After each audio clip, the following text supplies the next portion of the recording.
गरीबी जीवन की सच्ची स्टोरी।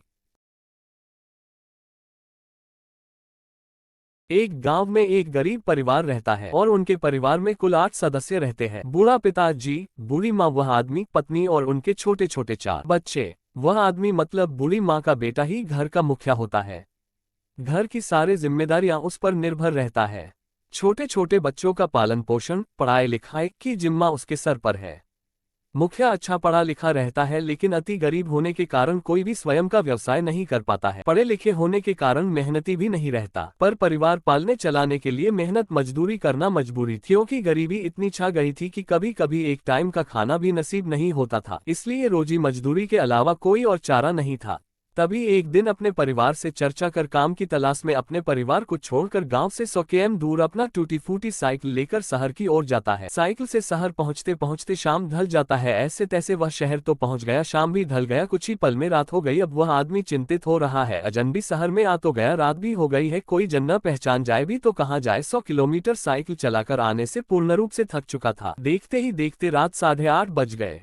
फिर थोड़ी झिझक के साथ अपने साइकिल लेकर ठहरने की जगह ढूंढने लगे। तभी रास्ते में एक चाय की ठेला मिला, वहीं पर चाय के साथ बिस्किट खाया और वहीं बैठा रहा। तभी चाय वाले को शक हुआ और उसने पूछा, कहाँ से आए हस बाबू? तो उस आदमी ने सारा कुछ चाय वाले को बताया कि 100 किलोमीटर दूर से यहाँ काम की तलाश में आया हूँ। चाय वाले ने पूछा, कोई रिश्तेदार या पहचान का रहता है यहाँ? तो उस आदमी ने कहा, नहीं। इतना सुनकर चाय वाले वही रात ठहर जाने को कहा और ठेला बंद करके चला गया। फिर उस आदमी ने अपना साइकिल ठेला किनारे कर ठेले के पीछे में बैठ बैठे सो गया और वह आदमी सो रहा होता है। तभी कुछ चोर बदमाशों ने उनकी साइकिल को उठा ले जाता है। सुबह उठा तब देखा तो साइकिल नहीं था। अब क्या करता बेचारा? सुबह फिर वही ठेला खुलते ही चाय बिस्किट खाया और पैदल पैदल काम ढूंढने चल पड़ा। कुछ जगहों पर पता किया तो मेहनत ज्यादा था, कुछ जगहों पर मजदूरी कम थी। काम ढूंढते ढूंढते फिर शाम हो गया। आदमी पूर्ण रूप से थक गया था तो साइकिल रिक्शा में सवार किए। तभी रिक्शे वाले को अपनी बात बताई तो रिक्शे वाले ने उससे अपने मालिक से बात करके किराए से रिक्शा दिलाए और रहने को मकान भी। फिर वह आदमी रिक्शा चलाना शुरू किया। अब गांव में उनके परिवार वाले चिंतित रहते हैं। इसी बीच उसके पिताजी का स्वर्गवास हो जाता है और उस समय कोई टेलीफोन व मोबाइल सुविधा नहीं था, तो उनके पिता के मरने की खबर नहीं मिलता। तभी वह व्यक्ति एक दिन पोस्ट के माध्यम से गांव में परिवार को पत्र भेजता है कि मैं ठीक हूँ, काम मिल गया है, कुछ पैसा इकट्ठा हो जाने के बाद घर आऊंगा। खत जो है 3 दिन में गांव तक पहुंचा।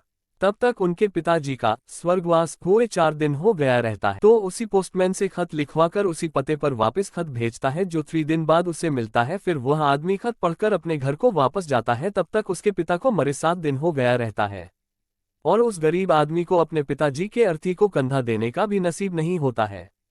अब पैसा तो है नहीं, पिताजी का 13वीं भी करना है, तो कुछ रुपए में वह अपने घर को गिरवी रखकर अपने पिता की 13वीं कराता है और कुछ रुपए बचते हैं उसका मेडिकल डॉक्टरी का पुस्तक खरीद लेता है और उस बुक को पढ़कर वह डॉक्टर का ज्ञान कर लेता है और अपने गांव में ही लोगों का इलाज करना शुरू करता है और इस तरह से अपने परिवार का पालन पोषण करता है। तो दोस्तों, देखा अपने गरीबी जीवन में कितना कष्ट सहना और संघर्ष करना पड़ता है, लेकिन वह व्यक्ति पढ़े लिखे समझदार होने के कारण छोटे से डॉक्टर बनकर अपने गरीबी जीवन को दूर कर लेता है। हर गरीब परिवारों की जिंदगी बिल्कुल ऐसे ही होते हैं फ्रेंड्स, कष्टों से हुआ। इस कहानी से आपको क्या सीख मिला, कमेंट करके जरूर बताएं।